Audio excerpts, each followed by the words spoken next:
That can only mean one or two things. Footies. Ba-ba-da-ba-da, Oh, look out. Here we go. We're back. Oh, now, this is Footy Unfilterated. I am your host, James Clements. He's got the Blues hat back on. I'm a Josh Fraser truther. Josh Fraser is, look, we're going to talk about Sean Manor later, but Josh Fraser is the real manna from heaven for Blues fans. Blues fans. I was thinking Bulls fans. On the other side of this here screen is everyone's favourite long-suffering Essendon fan. It's Jez. Jez, what's going on? Long-suffering, yes. However, I do have two sons. That's right, two. I've also got two daughters. Let's not forget that. Two sons who are both currently playing in football teams that are undefeated. Liamoth went 6-0 on the weekend at top of the ladder in Central Highlands, which was a pretty good day out. They got jumped early, so it was a good day. And then Zach's team, the Wanturna South under-15s, the Devils, they played their first game out of grading. Played a team that came down from a higher grade and, 6-point win, but it was goal for goal and up and down all day. One of the best games of under-15s footy I've seen in a while. So, yeah, I'm going along nicely if I ignore the fact that I barracked for an absolute dumpster fire of a football team / club. This all tracks. This is the soggiest sorrows footy podcast going, I think, at the moment. The only way it could be worse if it was Richmond, Essendon, but anyway, we'll get to that in a second.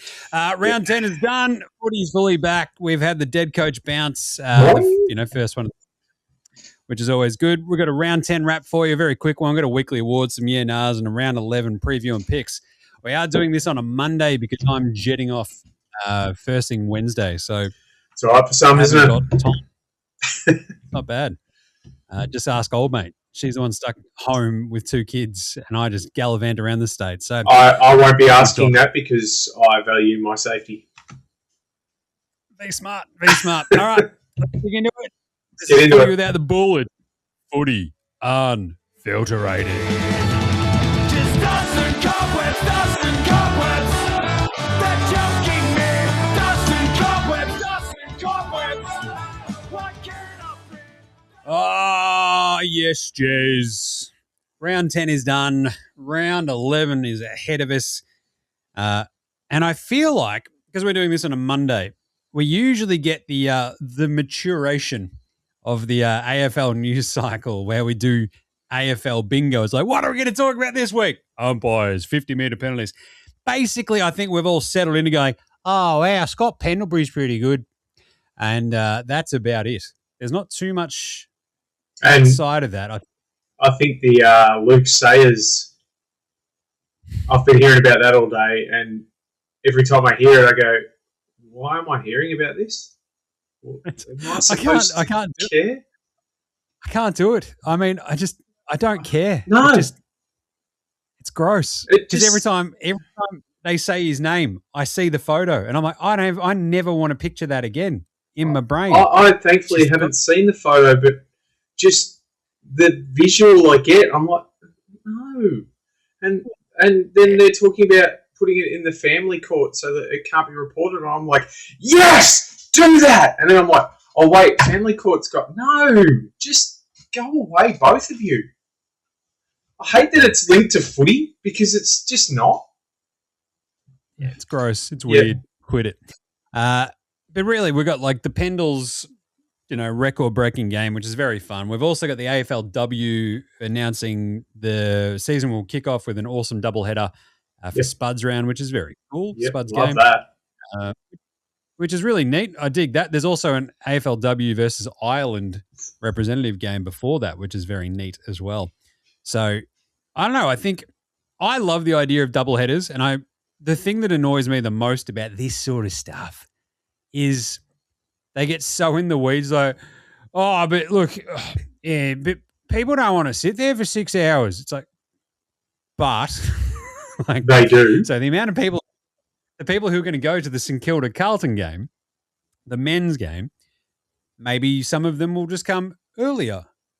And compared to how many people who would be there if you just played this at Icon Park, it will probably be more, you dumb idiots, shut up. Yep. Just, what are you talking about? Across the back of the head, shush. 100% agree. I'm all for more footy. I love the idea of double headers. I think it's a great way to grow the women's game. Yep. I think it's just smart. And I don't know, I'm all good with it. Yep. I guess the other big thing was like, I don't know, are there going to be more people at that for the W opener than were at the G for Bombers Freo this week? Probably. I think there's more days that it's been since we have won a final than there were people at the G on the weekend. Also more than GWS have members, so whatever. What was it? The worst crowd at the G for the Bomb Rays? Well, it's only like the first time they've had under 30,000 since like 1995, which is pretty crazy. It's not good. I wasn't one of them either. A club in trouble. Anyway, that's like kind of it for news, and that's fine. We don't need the spin the roulette wheel of dumb AFL media this week until like it'll probably something crazy will happen tomorrow and we've missed it, but you get that on the big jobs. Some injury news. Richmond have got no dudes left. They're running.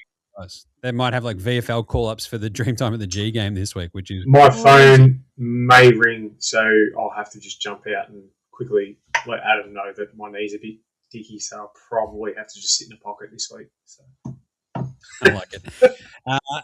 Because they lose Sam Cumming and Campbell Gray this week as well. Tough one for super coaches who had Sam Cumming, who came in a couple of weeks, doing pretty well. Oscar Steen did his ACL. That was sad. For the Pie. You hate seeing a young kid who's, especially the impact he had in his first couple of games.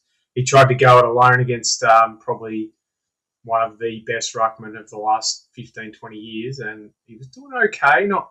But they definitely suffered when he went down, didn't they? Yeah, Grundy was awesome after that. Won the medal as well. 2 meter Peter hurt his. I guess this has got to be, if I had to put a 15 centimeter PCL or sand in a certain area. But anyway, it's whatever. I suppose I don't think it's going to make much of a difference, to be honest. The fact that Richmond have got no dudes is probably the only shining light for us this week coming, but I guess we'll get into that later. And LDU hurt himself on the weekend. It was like a knee, but they were like, I think we've avoided any major things. He looked like he was okay. I'm like, that's the best of the reporting we've got so far. Jeez, okay, sure. So anyway, there you go. Anything else you want to hit on from, I don't know, newsworthiness there, Jez? Anything? Look, I don't think so. I think the race for the next coach sacked is down to 1, but, here we go. Let's talk about something good. The games. Absolute crackers. I think there was one other one. Who was it? Oh, Bailey Williams. That's right. He did a hammy as well. So that was the Bailey Williams? Down from the... Did you really? The other Bailey. The other one. The crap one. Oh, right. The one who's not ripping apart the competition. Right. Let's wrap up some round 10. We started off with an absolute belter, a grand final rematch. The latest I think we've gone into a season without a grand final rematch, which was weird. And, wow. Geelong smoked the Lions 117-76, and it was awesome, and they looked terrifying. Scary good. And scary good. The Lions... I hate how much I enjoyed them. Yeah. Like, where was this against the Blues a couple of weeks ago? We might have saved Michael Voss's job. But I think we all won in that exchange. But Manor, like Sean Manor, my beloved Sean Manor from Werribee, pops up out of nowhere, kicks 3 goals in 3 minutes and completely turns the game on its head. It had been pretty level at that point as well. And then he just goes whack. Yeah. And then it was just whack, whack, whack, whack, whack, whack, whack. It's like a bunch of ducks just all in a row. He ends up kicking 5 goals in the end, but they're just absolutely put them to the sword. It was crazy, Jess. He flipped his own form on its head. I think we were talking 2-3 weeks ago where he couldn't even get a kick. And now he's gone and had 3 goals in 3 minutes. He was awesome. Geelong are awesome. They were scary good. I don't know whether it's just that time of the year where Brisbane sort of, maybe they reduce their training load or whatever. They're battling a few injuries and all that sort of stuff. A couple of players out of form. I think Geelong obviously had a plan and it worked really, really well. The wet doesn't seem to work for the Lions, and Geelong just thrive in it. So I think that may have had, but I can't see it being much of a different result, even for the same drive. The way that the Cats are playing at the moment it's actually unreal. I hate how much I enjoy watching them play because I'm not a big fan of Geelong, and I know that's going to annoy a lot of people who watch slash listen to this. So, but bad luck and stuff. You've been successful for too long. Give us a turn, please. Well, I think it's just crazy that like Geelong are the same team that lost by 30 3 rounds ago to Port Adelaide, and then they've sort of turned around and gone whack, whack, whack. Yeah, smoked the Pies last week, smoked the Lions, and you're like, I think the Cats are just going to win it all. But anyway, that was very, very good. Very good. Friday also delivered 2 crackers. We had Sydney 81, Collingwood 75. This was a rip snorter of a game. You had the Brodie Grundy show, obviously, as Steen goes down. But also, like the Swans were getting smoked early. The Pies were dominating. And then it all turned on its head after. Yeah, half time. And they just sort of got run over in the third quarter, kept pulling it back. And it's like, what is this going on here? And then the Swans managed to just sort of hold on, and it just goes back and forth in the fourth quarter as well. And you get the sealer at the end. It was absolutely awesome. Like, it was a great win. It was a great game. The way it finished was insane. A wildly entertaining ride, I think that one was. Yeah, I really enjoyed this game. Same thing, half time, I thought, geez, the Pies are going to roll home with this. And then it's like teams can only play half a game these days. Although in some cases, like Essendon, we can't even play that. But you see so often that a team will come out for a quarter or even a half and just absolutely smash a team. And then either the score, and we'll talk about the next game, was a very similar thing. The score sort of ends up a lot closer than what you'd expect, or, they end up losing. So, which, awesome. It keeps it interesting. It means that, unless you're up by 100 plus, at half time, you're probably not safe anywhere, which one thing I do like about modern footy is no lead, probably within 10 goals is really safe. So depending on obviously the team. I mean, if you're a goal up against Essendon with an hour to go, you're probably fine. If you're 6 goals down to Carlton at half time before last week, you were probably pretty confident. But yeah, I love it. I love the way the game is headed in that regard. So. Yeah, I mean, the Pies are up massive. Charlie kicks his only goal of the game.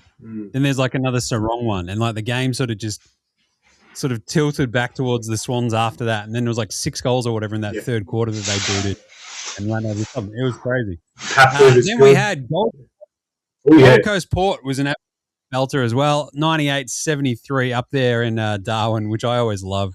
It is like, as I said on this show last week, there is nothing better than like a couple of cheeky tins Friday on the couch, a double header, and like they show like the, up in the NT or the Gold Coast or somewhere like nice and warm, and you're like, this is good. And I too feel nice. Pouring with sweat and it was. And this game looked like they were going to run away with it, the Suns, and then I think the heat might have got to them a bit.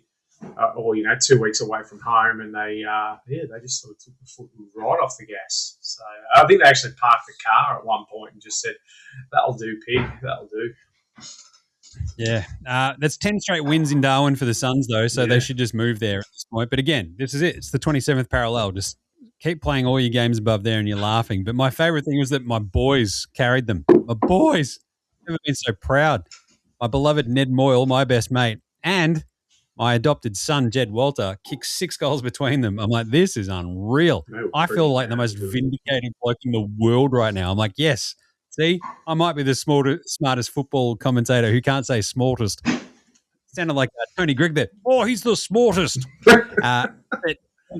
It was amazing to sort of watch them just go off. And I'm like the Leo meme. I'm like doing the Leo DiCaprio, just pointing at the TV. I'm like, just with your fingers. Just look, no more. Jed Warner. Hey, Jimmy. I'm like, this is great. Port stink. Still, you did have Butters going off his head. He was everywhere. Noah Anderson was awesome, though. That was a really fun game for the Suns. Port came flying back. Held them off. They were fine. Saturday, gross. 133 Adelaide, North Melbourne 65. The Roos didn't show up to Adelaide at all. Underman Crom absolutely took them behind the woodshed. This was an absolute out and out belting. It wasn't even that close. Like 133-65 was much worse. Well, the Roos got out early. I think they kicked 2 goals 4 or something like that, and then and you thought, oh, geez, they start hitting them and they're going to run away with it, and then all of a sudden that was it. I think this is a game that they would like to just put on the shelf and go, we'll forget. I think they need the bye, North Melbourne. Yeah, I think they. So that was a 10 goal second quarter to 2 points. Unreal. That's not great. So I think as you're watching, it's like I remember watching this and they're just like, that's like the perfect quarter of footy, and you're like, but yeah, pretty much. Yes, you go from what was it? Yeah, there you go, 4 goals 2 to 14-6. It's a pretty good quarter of footy, I'll tell you. Adelaide, this is it. Like they just look terrifying, Rankin running around, causing all sorts of havoc. The thing is, you sort of just need to see them do it against other teams away, Adelaide, and off we go. Tough one there. Melbourne. I told you Hawthorn are addicted to playing games of the year. Unfortunately for them, this was Melbourne's game of the year. And they're like, Melbourne now, we're going to play a game of the year every couple of weeks now. It's like Carlton is our game of the year. Oh, wait, no, now we've got another couple in our in the gun, so let's see what happens. And they were amazing. Yep. Talk about a game that just completely turns on its head. It just absolutely pivoted and they ran away with it. And you're like, what the hell just happened? And you're like, well, Melbourne just happened because the Hawks led just before halftime. Yep.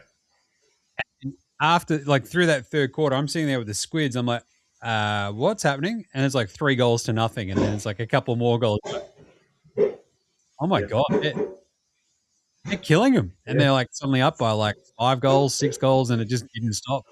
They're just piling them on for fun late. So that was pretty, Cozzy was well held. It was kind of like everybody. I was just going to say, and they did it without a massive influence from Cozzy, which was even better to see. I was watching this one on the iPad on the way home from Ballarat, and it was, I was very excited, really enjoying the way the D's are playing. It's funny how much of a similar style they are to Geelong. Now, obviously, there's a bit of a correlation there with Stephen King, but if you look at the way that Geelong are, sort of running away with games, Melbourne are starting to do that sort of stuff to teams as well. Especially the last couple of games, Geelong have sort of held on then against North, against Brisbane, and then just run off with it. The D's are starting to do that sort of stuff as well. Like they're really high on confidence now, and they are so good to watch at the moment. They're probably one of my favourite teams to watch at the moment. So right now, I could also just watch Harrison Petty interviews nonstop. How good was that? Oh. Dropping a couple of sweats. And then outing Disco Turner for his spitty bum. That was the best. That was great. Thank you, Harrison Petty. Yeah. Then, that's chaos. How did they win this? Carlton 74. The Doggies 62. I love Jack Ison. And, of course, I love my boy Crip. Anyway, I'm not going to sing the entire recap. That was pretty good off the top of my head. Not bad. Many have called me the songbird of my generation, Jez. That's how this I wasn't one of them. But, yeah, this was absolute.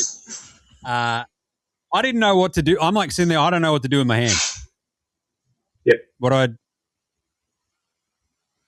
coming behind to win.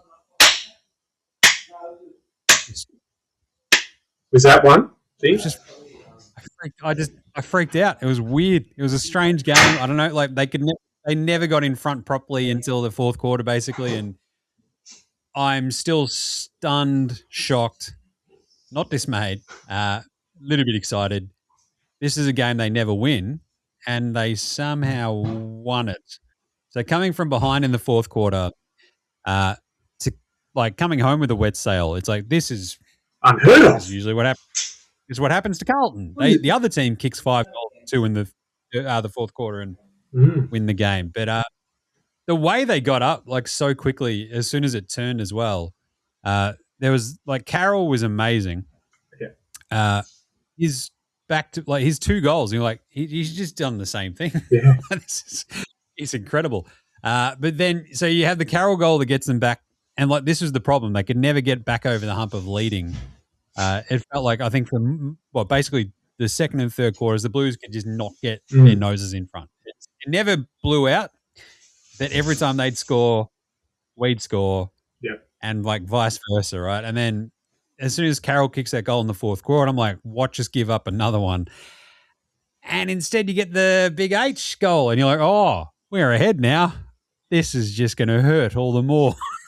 And then Brody Kemp kicks his goal, and you're like, then Ainsworth kicks that sick goal, That and you're was like, awesome. oh, no. And the absolute capping moment of this is the Jack Ison goal. That was the best. Miller puts him. Everybody runs to the man making his debut. He was part of like the welcome to country. That was my favourite part of the game. I'd gotten home just as it was happening and was listening to it on the radio, and I heard them say, "Oh, the players are involved." So I went in and I watched it from the start, and that was one of the best things I've seen. That was so good, and that was something we didn't touch on earlier. It's obviously the first week of Sir Doug Nicholls' round, which is I love the Indigenous round, the Indigenous jerseys. I've actually got right here. So Liam played their Indigenous game on the weekend, and this is a jersey my son Luke wore. Not this one, but the same one, which was designed by a 13-year-old girl last year I believe, I could be wrong. And that's obviously the back of it there. I did know what the meaning was behind a lot of it, but I'll be honest, I've forgotten because I was told about 12 months ago. But really cool jerseys, and I love the designs. I love all the club's designs. I think it's just awesome to showcase that sort of thing, which I wish I had mentioned that at the start. But so the fact that obviously Artie Jones from the Dogs, Jack Ison and Zach Williams, that was amazing. The way they got involved in the dance, and just the joy, and everyone there was smiling, everyone was enjoying themselves, and you couldn't ask for more. And just one little thing to all you bigots out there who carry on about it: get stuffed. Go and put your white hood on and go and burn a cross somewhere else. I love it. It's like I love it that we're acknowledging, just how into the culture of footy, like Indigenous culture is, and it's like you can't, on one hand, be celebrating, the amazing feats of like all the incredible Indigenous footballers over the years, and then be like, oh, I don't need to be welcome to my own country. Shut up, idiot. Just shut up. I love it. Anyway, Ison was incredible. That goal was sick. Way they all got around him. I love those. The Carlton, as you said, the jerseys are incredible. To the point where I'm like, the Blues just wear those jerseys the entire time. They're radical. So that was a great one. Enjoyed it. Rest of the round. There's only basically one good game in this. Essendon got absolutely smashed by Freo, 104-61. It wasn't like, it doesn't sound as bad as it was, but at halftime this was over. Like, it was depressing. And then Freo, talk about parking the car and just going, we're done. They basically did that. Patrick Voss, what did he kick? 4 goals, like 4 straight goals at one point? In the second quarter, I believe, and then he ended up with 5. So, So that was a tough one. Obviously, a gross Melbourne day, wet, cold, miserable, and not a great one for the Dons. Obviously. And Freo, none of the senior players stood up at all. So it was left to the kids to run the show, and what do you expect? I don't know. I think, I've got a few thoughts on this a little bit down the track. All right. Strap in, people, strap in. Teaser. Another gross one. St Kilda just smashed Richmond 109-73. It was a bit of a weird one, and the Tigers just look. They were sort of hanging around a bit, and then it's the same sort of story, right? Like it just gets a little bit squirrely, and then it goes all sideways, and the other team runs over the top of them if they're half decent. And the Saints are obviously half decent. No Naz, no real worries. Like they still had just like, was it Hugo Garcia was absolutely everywhere. I remember. I'm just like, what is Darcy going on? Wilson was pretty good. Rowan Marshall. Wilson's an Yeah. So that was pretty straightforward because they just sort of stayed up, and then you turned around and they've smashed it, and they just sort of stayed there. So good job by the Saints. There was a win that you need to have. A couple of shining lights for the Tigers. Like they didn't get absolutely blown away by 10 plus goals. They had Liam Fawcett who kicked 3 goals from his 3 kicks, which is pretty cool. Didn't really do much else. So I think just another run of the mill, get it done and out of the way. Don't lose it by St Kilda. So bit of a danger game, these ones, when they play the bottom feeders, because they're the top side that will drop one to a Richmond or an Essendon. So definitely. And I do mention him later, but Noah Roberts-Thompson kicked, with his first 2 kicks of AFL footy, kicked 2 goals. That's got to be a record of some sort. I love that. That was unreal. If we had someone who was like a stats guy or something, he could almost look that up for us. Should get on to the stats guy. And then love you, stats guy. The boil over of the weekend. Oh, this is so good. I love this.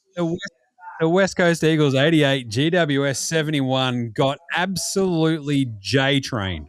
Oh, yeah. And also Bailey Williams did. And Harley Reid went and played his best game of football in AFL. That was pretty good. Yep. Which prompts me to be like, whoa, Harley Reid, bam-a-lam, whoa, Harley Reid, bam-a-lam, he smoked GWS, bam-a-lam. It was the fend-off. Very good. The fend-off deserved a goal. There is nothing better than Reid fend. It's awesome. The way he looks for it, like Dusty was great because he would just do it.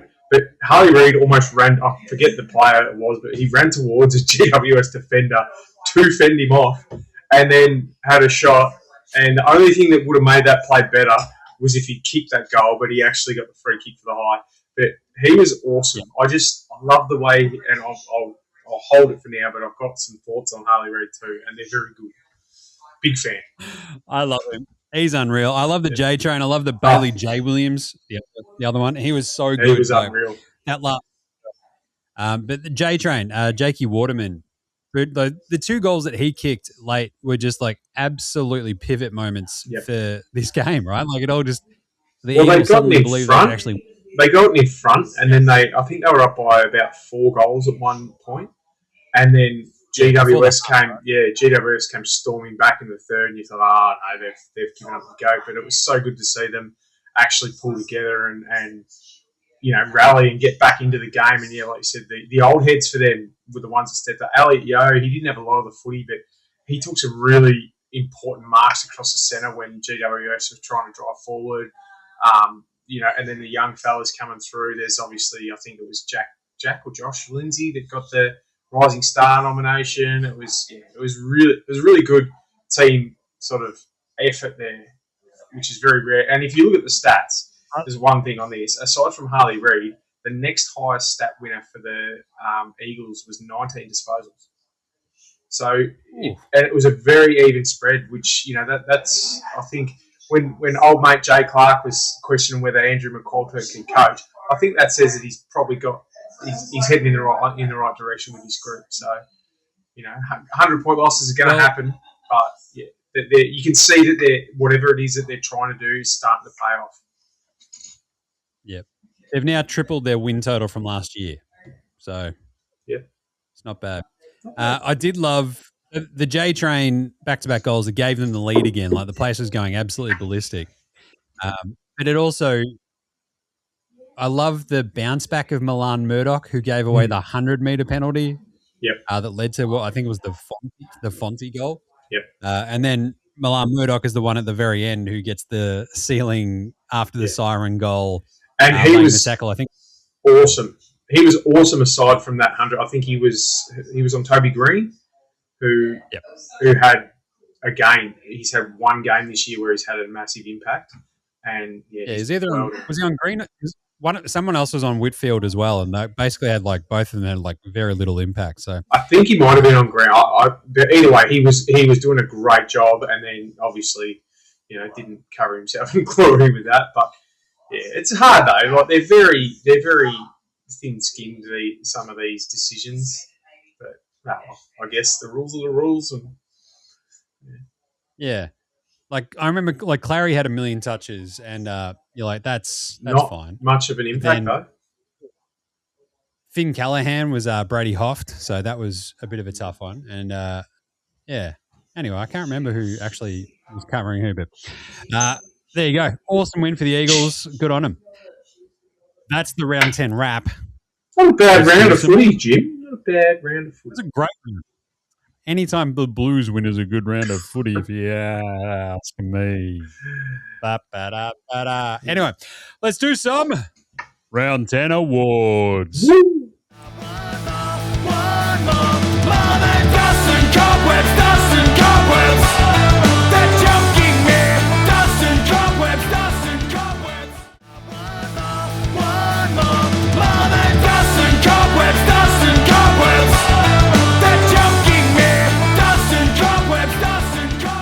All right, round 10 awards. Gablett Areas, best on ground of the week. Cripper! A lot of Patrick Cripps criticism, trade thoughts. There's a lot of Cripper discourse. But Patrick Cripps in that game against the Dogs was the best on ground and was absolutely awesome. And you're like, do that all the time.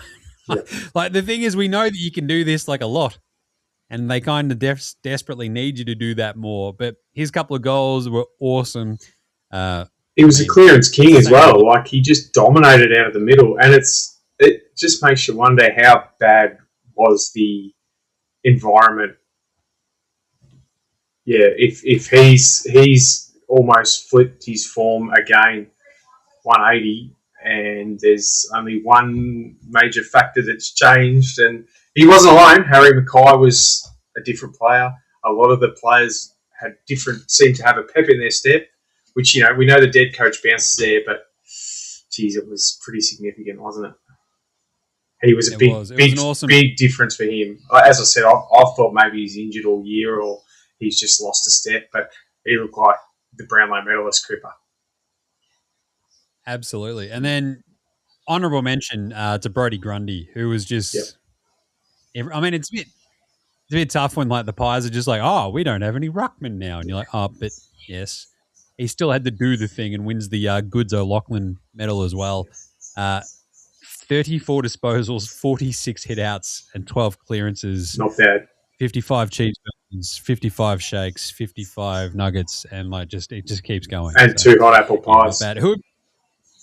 Who have you got for Gablett Areas there, Jim? Well, we spoke about him earlier, and I've got 2 there, but I think he probably edges out. But the first one is Sean Manor with his 30 touches, 5 goals. I thought he was unreal.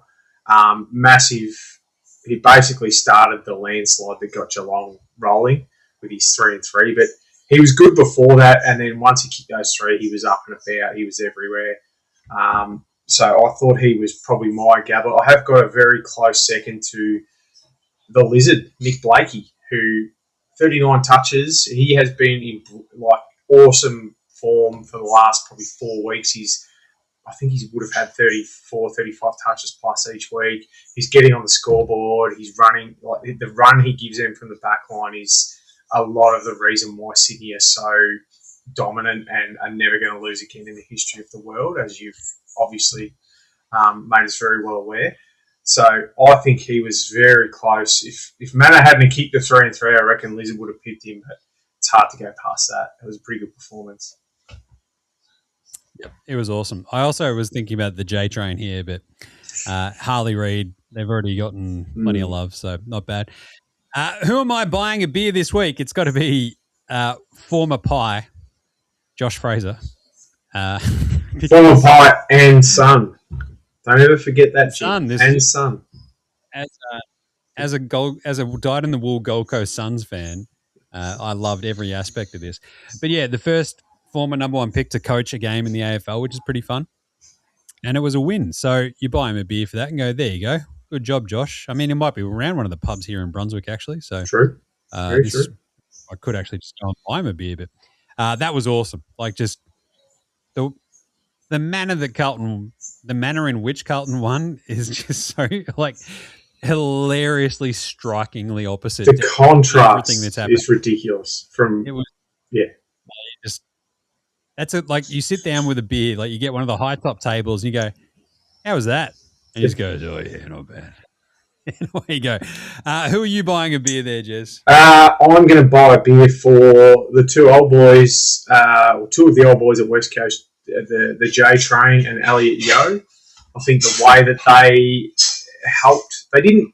So obviously, the Snake he kicked those two, but I think just his presence and his the way he competed in the forward line helped the younger guys to stay in the game.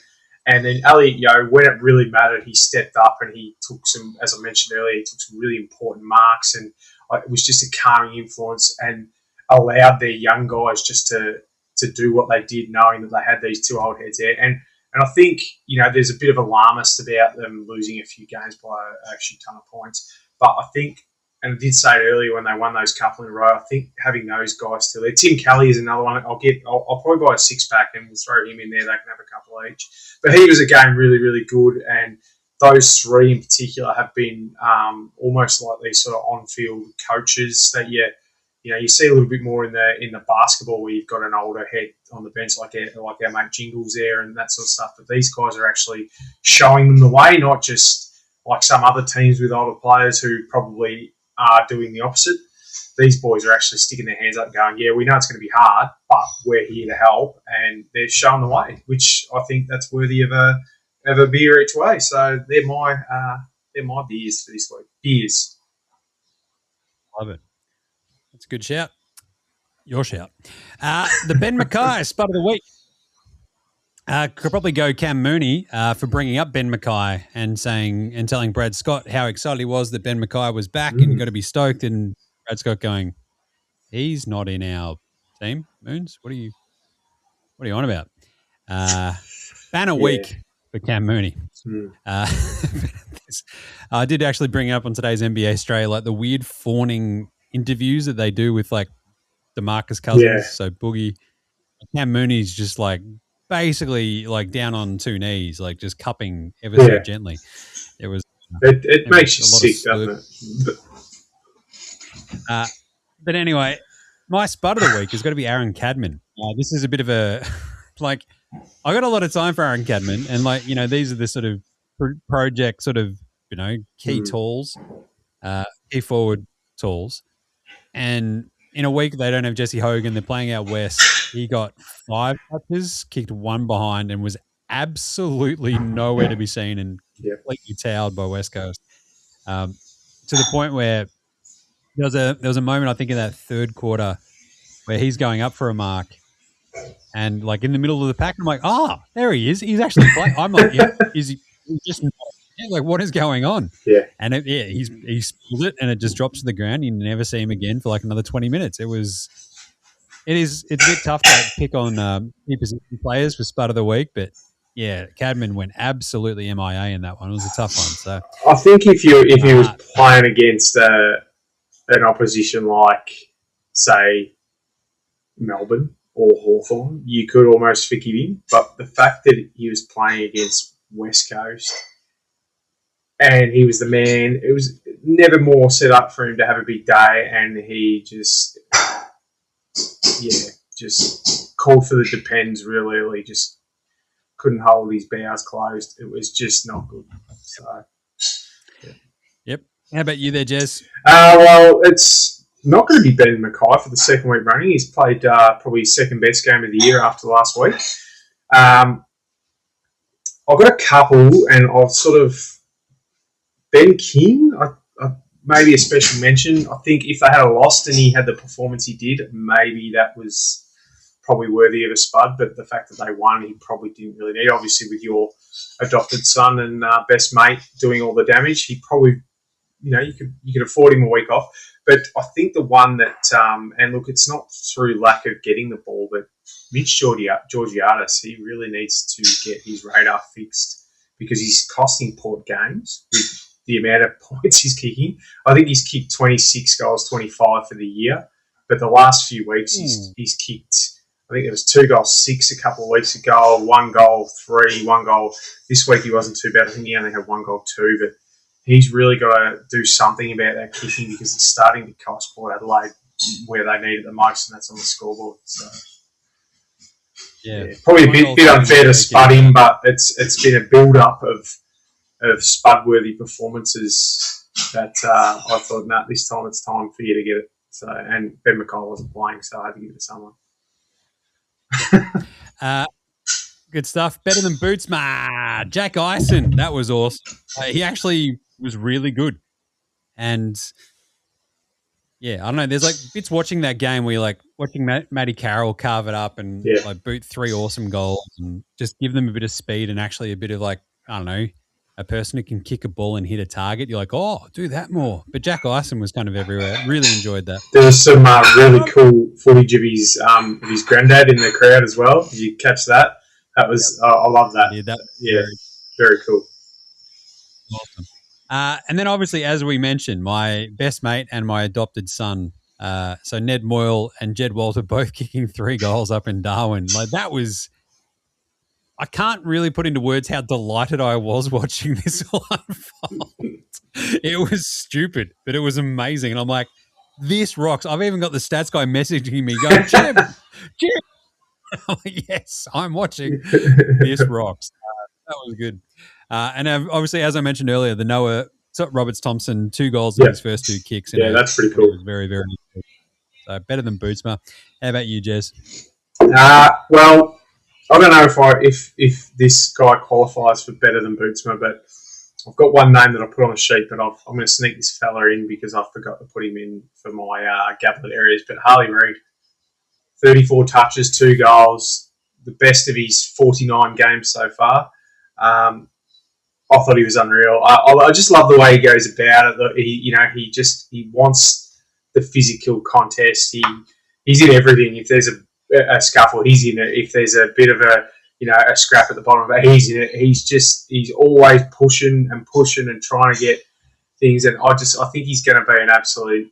The way they were sort of writing him off last year, I think they went way too early on that. This bloke is going to be the best player of a generation, I think. So, and then I had a special mention for probably he's edging close to being my favourite Essendon player at the moment. It's Sullivan Roby. So he had 22 touches and a couple of goals in a otherwise pretty disappointing outing for my Dons. But he is definitely one of the shining lights at the moment. So I've been really enjoying watching him along with a few of the other, sort of young kids come along because despite what else is going on over there in the big dumpster fire, there are some kids there who've got a lot of talent and are really exciting to watch. And he's definitely one of my favourites at the moment. Love it. Nice. Righto, let's do some yeah-nahs. Real quick ones this week. Jez, are the Hawks still a contender? Can they win the flag this year? Yeah-nah. Yeah. But. All right. Injury dependent. Yep. Currently 6th, 6-3-1. Like just a hint off the pace, a couple of rough weeks where they've gone draw, loss to like, Freo and Melbourne. So 2 of the, form teams of the AFL, but still a bit of a, how you going there? And they probably should have lost to Port Adelaide, let's be honest. If Port weren't bad, they probably would have lost to them. So, how about the Dogs? The Dogs cook, Jez? Yeah, nah. Yeah. I think they are. I think the injuries, like it's very hard to, from where they were to, basically Sydney areas of never losing again to, geez, they might not win again in the space of 4 weeks to have to recover from that. And then they're still getting the odd injury here and there. So I think it's going to be hard. They're going to, I think the only saving grace might be that now you only have to finish in the top 10 instead of 8. So if they can get a lot of these players back, which obviously there's a couple that aren't going to come back. They can get a few of these guys back at the right time of the year. They might be able to have a little run, but it's going to be hard to do anything significant from outside the top six, realistically. So I'm going to say, yeah, they're cooked. Because they're 10th, they're 5-5, and I think it was pointed out that when they've lost, they've lost pretty badly. When they've won, it's all been pretty tight, and so their percentage is horrible. 91.7. Yeah, yeah, it's going to be very hard. Your favourite team, Melbourne. Are they a legit top 4 contender? Like, what do you reckon? Yeah, nah. Yeah, well, look at who they've beaten. They've beaten the Lions. They've beaten your beloved Gold Coast Suns. They've beaten. It was below the 27th parallel, but it's still a win against a top 4 side. They've beaten Hawthorn. Had a pretty big loss to Freo over there, which I think that's probably the one where the confidence and maybe they weren't quite sure of where they were at that time. So I think it was round 2. But very close to Sydney, probably could have won that game as well. So I'd have to say, yeah, at the moment, if they can keep the form up. Not sure how people would feel about a top 4 contender being the only team to lose to Essendon, but here we are. Yeah. But I'd still probably say nah. I reckon I'm going to still go nah because I think that top 4 is, as it stands, Melbourne are 5th, so it's like literally, true. It's like one more spot. But I feel like the Suns, if they can keep up this, sort of form, especially getting a couple of nice wins under your belt up in Darwin, hopefully that springboards you the rest of the way, and you sort of get your season back on track. Like 7-3, these teams are all basically 7-3. Then you get to the Swans and Freo, who are never going to lose again until they play each other.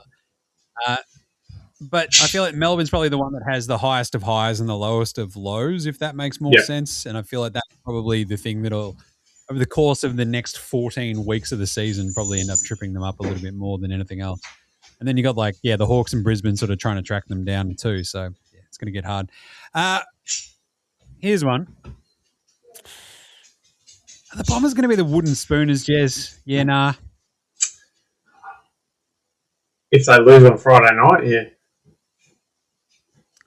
This is it, because I feel like Richmond, I don't think Richmond are going to win this weekend. So I think you're safe. I think Richmond are going to struggle to win another game, almost purely because of all the stupid injuries. Well, they can't field the side, so that makes it very hard to win games if you actually don't have dudes. Yep.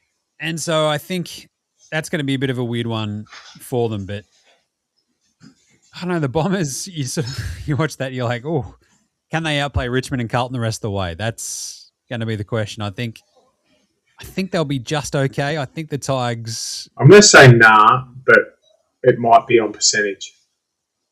Yeah. The Tigers play Carlton again in round 17 at the MCG.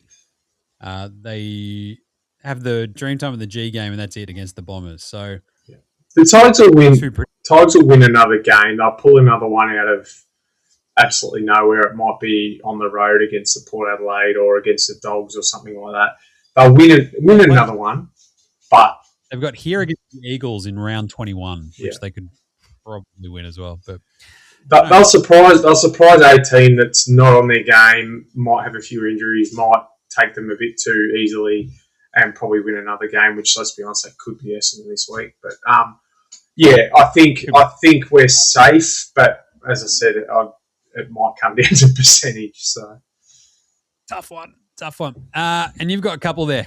Yeah. So obviously off the back of me giving him the Gablett Award for the week, can the Lizard Nick Blakey win the Brownlow? Yeah, nah. Nah. I just think the sexy sort of aspect of what Heaney does for the Swans, what someone like Chad Chudley-Warner will do for the Swans, like something even like Rowbottom. I don't know if Rowbottom's going to be factoring in too many Brownlow conversations, but like Grundy, like then you've got like J Mac, Logan McDonald. Like there's just so many dudes on that team. Chad Warner. And like they've just got the dudes, right? Like all the time. And but it's like if we get whoa, we're all back at some There'll point. be some more, It could someone also else to take votes, yeah. I think it's just, it's always tough when you've got so many sort of bright, shiny lights to be the winner of the Brownlow. Like, it's kind of like Matt Rowell, like last year, is like the ideal situation, right? Where it's like, if they win, it's usually he's played a pretty big part in it. And like the Lizard racks up a lot of it. Like, he has like those 1 or 2 or 3 or 4 runs every game where he's just like belting along and it looks awesome. I just don't know if it's going to translate into the Brownlow votes, right? I don't know what his history is. I should have looked that up before I started talking, but here we are. Why start researching things now, Jim? No, I think exactly. I think he will poll well over this chunk of games where Heaney. I agree. I think Heaney will obviously be the spotlight, but I think that he's their only midfielder that's really stood out. And Heaney, whilst he has been good, I don't think he's been that standout dominant player in the past, and I don't think he's needed to be either because the way they're playing. I think you'll find Blakey will probably be that player that pulls around at this, let's say, the halfway mark. He might be 1 or 2 off the lead, and then he'll roll in. So I think the last month, I reckon he's probably been very close to, if not best on ground in each game. So whether the stats come into it, that'll obviously play in his favour because he's been getting a lot of stats. But yeah, I think he's definitely a smoky, but I would say nah too. But I just thought it'd be interesting to float that one out there. And sorry, go. It's 7 votes last year, 15 career votes. So I think he could double that this year. Get up to 14 total votes. Yeah. That's it. Not bad. I mean, if you look at this, the run that he's been on, 39 touches this week, 26, 29, 22, 34, a smattering of goals in there as well. Yeah, he's been pretty good. Very, very good month of footy. Yep. And the last one, if the Dons lose this week, will Brad Scott be unemployed next Monday? Oh, he's saying all the right things, and I feel like they're trying to get through the year without firing him. I think so too. So the question is, should they fire him on Monday? And, if I was in charge, because I hate his stupid face and I think he stinks as a coach. And the reality, however, is probably because you want him to keep trying to sort of get these guys pointing in the right direction. Unfortunately, as I think you've got in the chamber, the problem seems to be the senior players don't give a crap and Brad Scott's not inspiring them to do any different. So maybe you should just move on and get someone else out there and inspire them and try to play a different way or just something because is feeling pretty rough. Yeah, I'm going to say and the reason being is that if we think that we're that much better or if he's created an environment where this team thinks they're that much better than Richmond right now and they feel that they can take it easy and they get beaten, I think he should be out the door. And one of the main reasons, it's not so much, obviously the senior players, I'm pretty disappointed in the way they've played as a core for this year. I think, Zach Merritt, obviously there was all the stuff that went down last year. He's had some good games. He's well off his best. Jai Caldwell's Kyle Langford. I could go on and name just about all of them. The young kids are out there. They're having a crack. They're doing all the right things, but there's no one there to show them the way. And if you've got Nate Caddy coming out and saying some things that are a little bit concerning as far as he's going to get big money thrown at him when Tassie come in, and I don't want to hear what I'm hearing being reported about him at the moment because he's clearly not happy and he's struggling to hide it. And look, I think he's one of those kids, and we've got a few of them who have got a great work ethic and look like they could be really coachable. And I think if we do lose this game, it's going to be a big, big hit to the confidence, the culture, whatever, if there's even any culture there. And I think by just going, right, let's cut ties now before the atmosphere becomes what it obviously was at Carlton. before they got rid of Ice. I think as much as I'm never really in favour. I would prefer to see him coach out his contract because I think we're still paying 2 other contracts out. But if it's going to cost us these young kids who I genuinely think are a good bunch of young kids, if it's going to cost us any of them, get rid of him now. Pay whatever it is. Essendon aren't a poor club. We've got money. We've got the right people behind us. Let's actually make a decision and go, right, we're going to cut ties with this bloke because he's clearly not moving the team in the right direction. In the games where we've been competitive and won, you can see there's a little bit of what they might be doing, but I also think that's a bit of confidence and the kids know how to play footy because they've obviously come through the system. When you look at a team like Richmond, even with all their injuries, you can still see what they're trying to do. Carlton on Saturday night, you could see now that they've got direction and they thrived on having some sort of direction and some sort of and it looked like it was very simple, just get the ball and get it forward. Nothing wrong with that. North, as we've spoken about, they're obviously another young team who are a little bit ahead. The Suns have gone through this whole thing for, basically their whole existence, and it's taken so long. So it is going to take a while, but I think if he's going to have the players in a bad headspace now, cut ties. Be done with it. Move on. Start getting rid of these senior players. Start getting in. If Zach Merritt wants to go, get 2, 3 first rounds, whatever.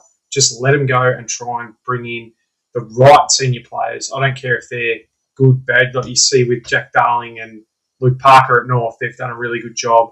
As I mentioned, Elliot Yeo. If these guys don't want to buy in and don't want to be part of it, just go. Just get rid of them, get what we can for them. I'm going to stop now before my head explodes. Go full scam. I might have to do a reel and just let the diehard Essendon ones with me just sob along in the background. So yeah, this is the spin-off show, right? Soggy Sorrows. Yeah. Nice one. All right. There you go. That's the NRs. That's the weekly awards. Let's do a round 11 preview. Dun, dun, dun.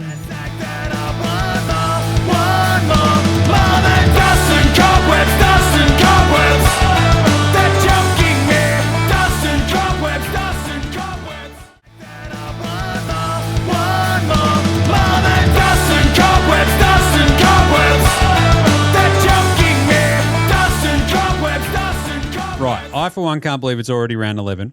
I also think it's hilarious that I'm going to be in the States for the next 2 weeks and just going, oh, yeah, footy. Just like, which means it's going to be so. Guess who's got the keys?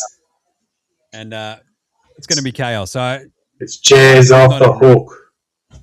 I think what we'll do is that at some point we'll either have you record something by yourself or we do a quick call and it's just me going, Jez, what happened? And then letting you go off the chain anyway. But yeah, so for the next 2 weeks, we're going to have pretty short shows whilst I'm traveling around the USA, following some basketball and hanging out with mates of mine. But there is, so since I moved home, there is like an Australian pub in New York, and I think it's actually kind of close to where I'm staying. So that this coming weekend, I think I'll land Saturday, so I might be able to catch some of the Sunday games, maybe. But yeah, so we'll see how we go with my international footy watching experience. But it is round 11. It is chaos. It's going to be unreal. Let's get into it. In Tassie. Taswegia. Thursday night. We're going down to Tassie. This is going to be nuts. It's going to be freezing. This is Hawthorn versus Adelaide in Tassie. What a weird week to do this. But anyway, that's fine. I'm glad that Tassie gets a game during the sort of combination Sir Doug Nichols round. So happy days there. No, it is great. The Hawks are 15.5-point favourites against the Crom. And I feel like the Tassie part throws a bit of a spanner in the wrench, as we say at NBA Australia. Can the Hawks – I feel like the Hawks are always like, you know, Sicily actually didn't wear the long sleeves this week, which is a bit of a weird. Should have chucked him in Spud of the week, but whatever. They did get smashed and he wasn't wearing sleeves. What are you doing, James Sicily?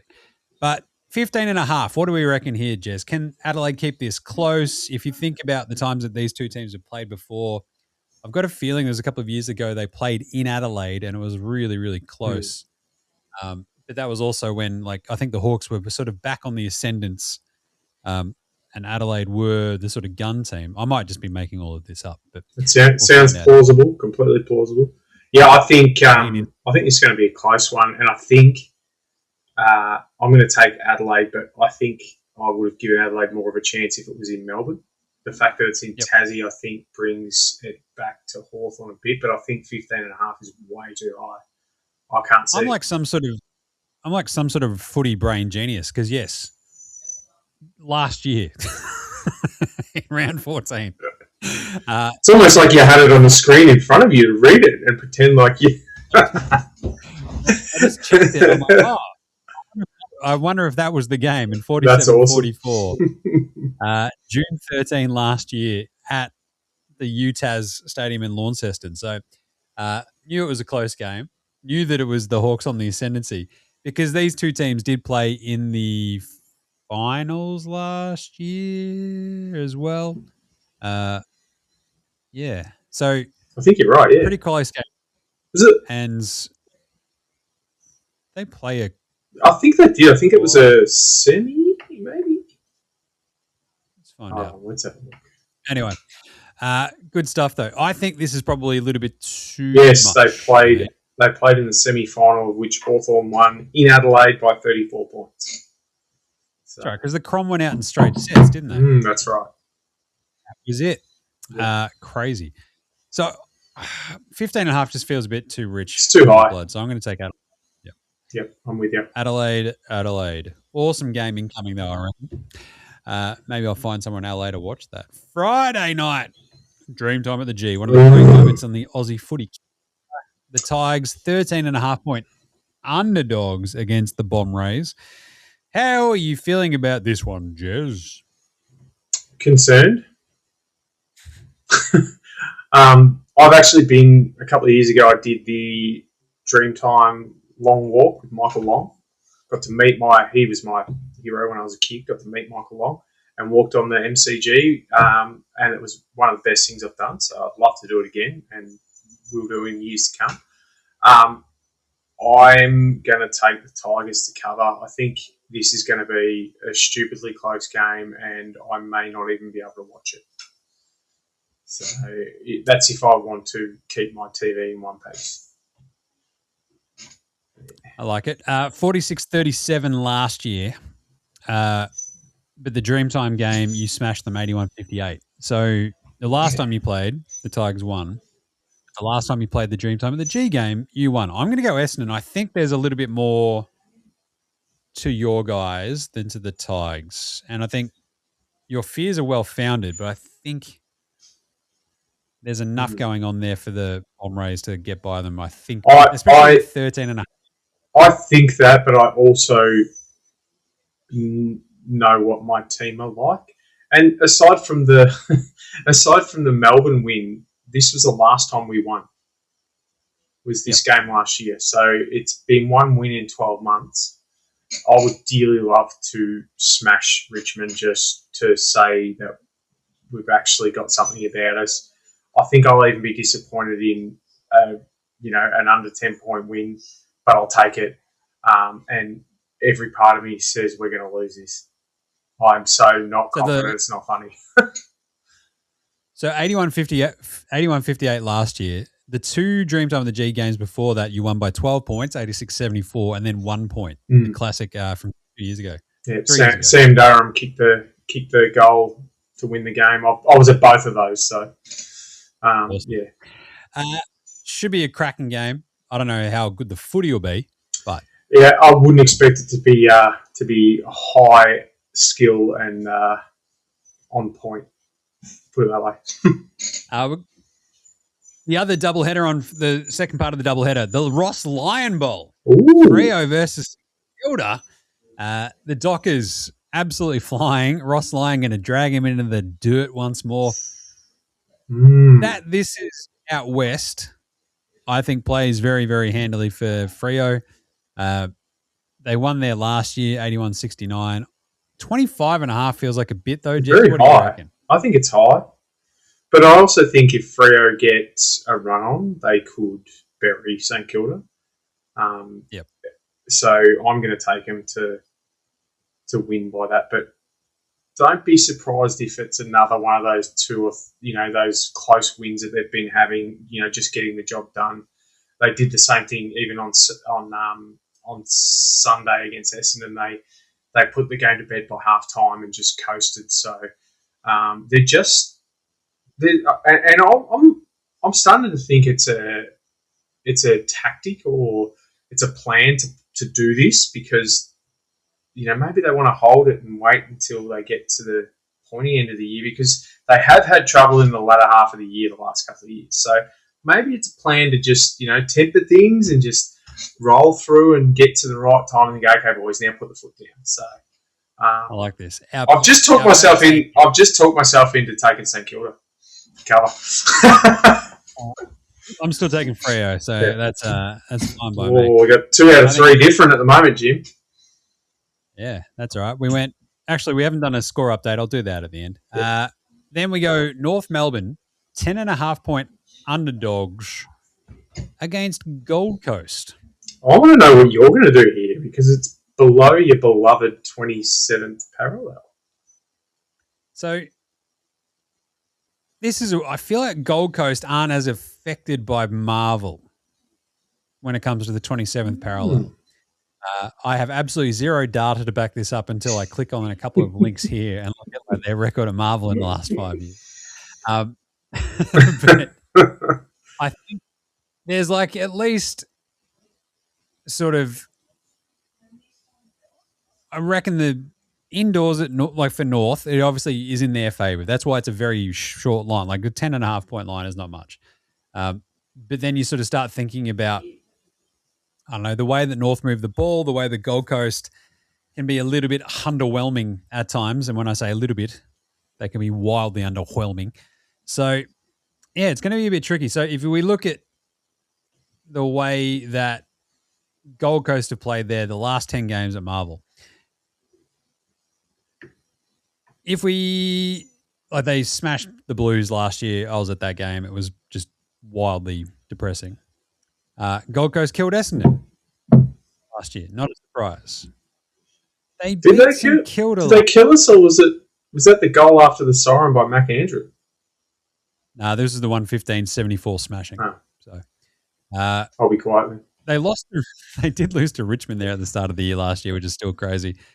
The Mac Andrew game was the 87-86 game at the end of 2024. These two teams last played there in 2024.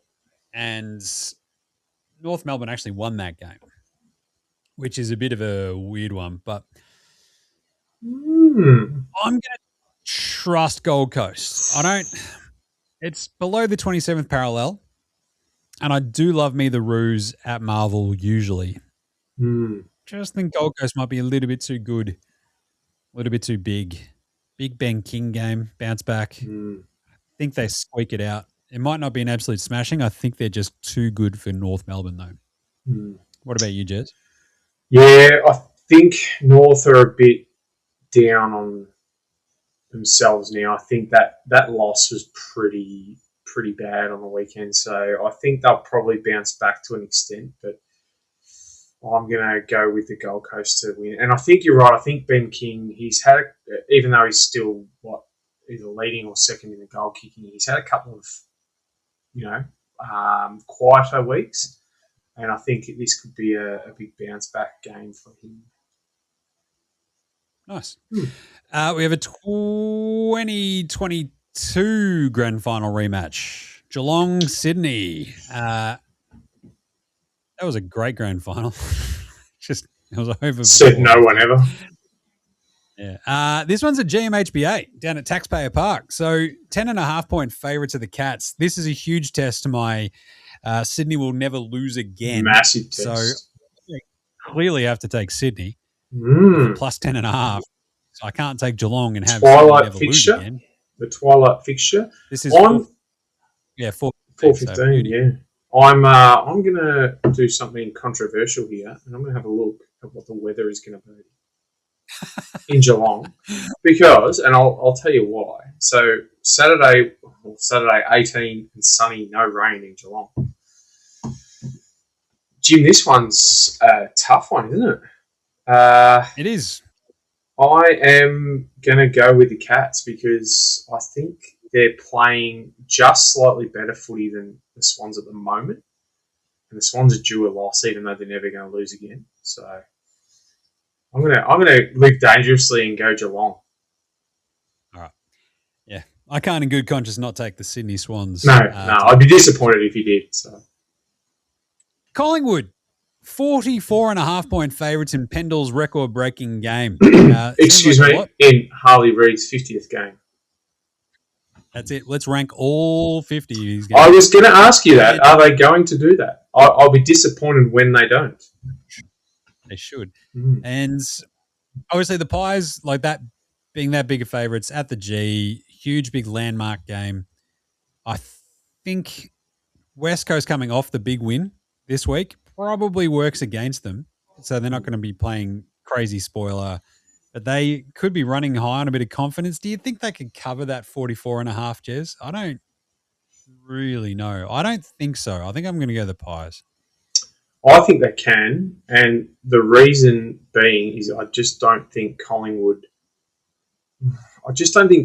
put that much. They're not a massive scoring team. They don't have the forward line to be that massive scoring team. And one part of West Coast game on the weekend that was really good and kept them in it was their defence. So I think with that being a young team, the confidence is a lot easier to pick up and run with. They have shorter memories than which is reverse to actual life where they have longer memories and us old boys lose our memories. But as far as footy memory goes, I think that they live in the moment a little bit more being a young team. So I think that they can cover it, and I think they will cover it. I think you'll find Collingwood will get out to a 5-6 goal lead by half time and probably keep it at about that. So I'm going to go with the Eagles with my beloved Harley Reid. He's my man. Love that. I want him in an S. That's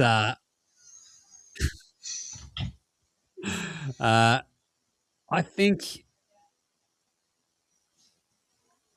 it has the feeling of the game where everybody's so up and about for the Pies that they just go whack and it turns into just an absolute pie-lanch and it's all over, right? So, yeah. All right. There's a double-header on Saturday night as well because Port Adelaide are up against Carlton against, Pendle's massive breaking fixture, so that's awesome. But the cool thing is Port Adelaide are playing at home and Carlton stink at Adelaide Oval. So here we go. Port Adelaide. Carlton beat West Coast there last year. I was at that game. We beat them in 2024, did the Blues, when we were playing awesome.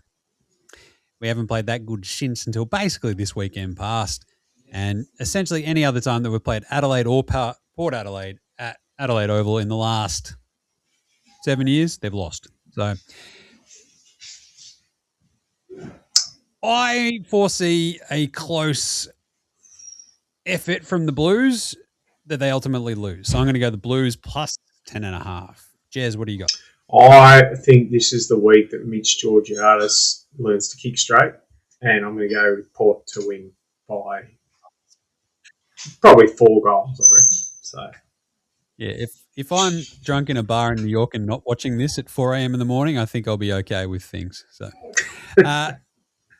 Sunday, GWS 14.5-point underdogs at home against Brisbane, which is a interesting line. But here we are. This is at NG. So it's nowhere weird like Canberra. I think it's just weirdly in NG. Weirdly at their home ground. The Brisbane Lions haven't been that wildly convincing. I still think they're good enough to beat the Giants at NG though. So give me Brisbane. Yeah, I think so. I think they'll bounce back. It's not like they were beaten by the bottom team. They were beaten by a pretty good team, Brisbane. So, and GWS, they promised so much in that first round, and then they've just basically fallen off the cliff. So yeah, I'm going with Brisbane as well. And then we finish off with a really interesting one because there's no game at the G on the Sunday. This is at Marvel. Western Bulldogs, 0.5-point underdogs hosting Melbourne. which is just a weird one. Melbourne are flying. The Dogs A are garbage. in all sorts. What are we? What, It's a bit of a what's strange. I don't know how they aren't favoured by more. Like, I don't know if it's the problem of them playing at Marvel or something, but maybe? still, it's a bit weird. I'm going the D's. I Let's reckon have a look at Melbourne at Marvel and how they've gone in their last 10 games. They beat West Coast there, 2 weeks ago? Last week? And West Coast are on top That's of the world, so very I hard feel to beat at the moment. apparently, I think Melbourne only play West Coast at Marvel because it's the last 2 games.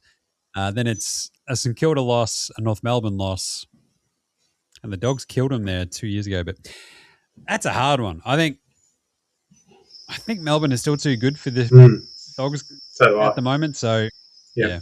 I think it'll be Both. It'll be a lot. Yeah, I'm very, very, very strange. Mine, but yeah, Melbourne for me. All right. Nice one. Well, I picked tracking.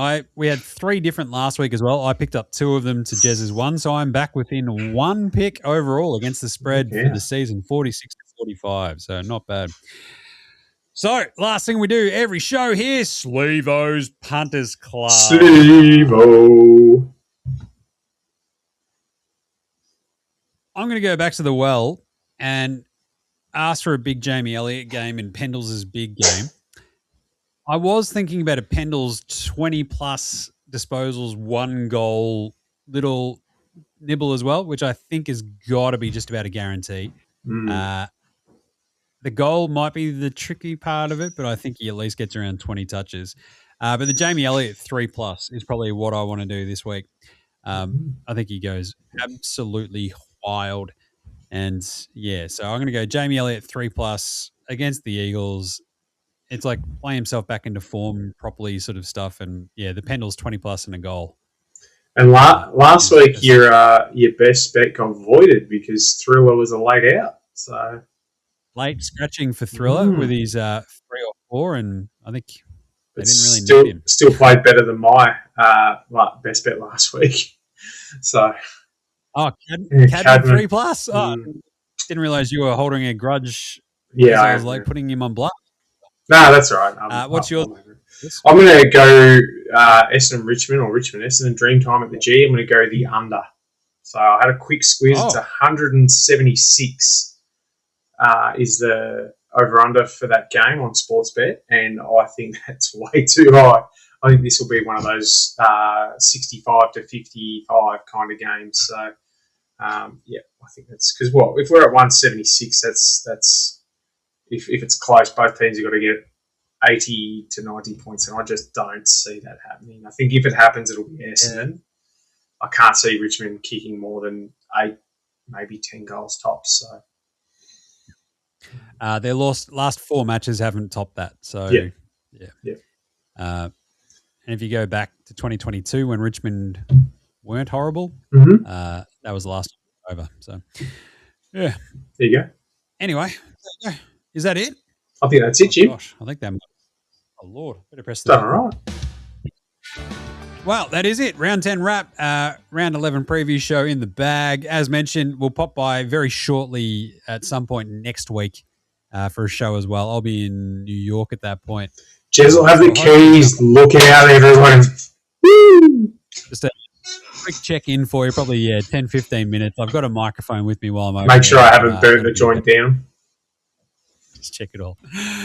That's it. Follow us on all the socials everywhere. Jump in the comments. Say good day. Make sure you're subscribing, everything, all that sort of good stuff on YouTube. Jump in the comments. Send us some pics or put them up on the wall if that still exists of your local club's Indigenous jumpers. I really like seeing all the different designs out there, and it'd be really great if you are part of a local club, even if it's not footy, if it's rugby league, if you're one of those people, or even anything, if you do some sort of Indigenous jersey or design, just post it to us and we'll pop it up because it's really great to see all the different designs that come out. They're pretty awesome. So yeah, we'll get a bit of a discussion going over the everyone's favourite Indigenous jersey for the AFL. So I've got a couple there. So we'll get that up and about during the week as well because probably one of my favourite times of the year is the Indigenous round. So nice. Hell yeah.